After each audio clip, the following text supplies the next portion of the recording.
Good morning, student. Good morning, sir.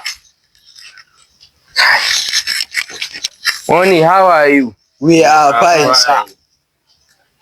Malaman sun zo kuwa? Ba su zo ba. Kai. Na fahimci fa malaman nan fa yan iska ne fa. To amma gashi an yi rubutu, an karanta muku? Ba a karanta ba? Tashin hankali. To ai ni gashi ban wani iya komai bane, amma duk da hakan dai za a gwada. Wa zai faɗa min wannan a cikin ku? Ko ba wanda ya sani? Za mu iya, sa. Wannan me take nufi? Mara da'a. Mara da'a.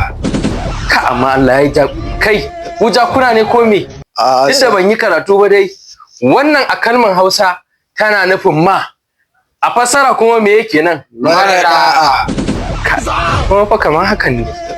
Wannan ita ne a kalmar Hausa kenan dai na fahimta saboda na dan gane ta. Me take nufi kenan? Ubanka. Yaran nan fa sun iya karatu ya sun.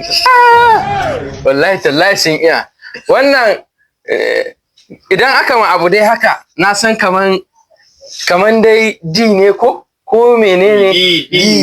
D ne ko? To me take nufi wannan? Daƙiƙi. Kai. A wallahi wannan to iskanci. Idan aka haɗa wannan da wannan me zai ba mu kenan? Mara da'a ubanka daƙiƙi. Har da principal? A wallahi wannan iskanci. A wallahi iskanci.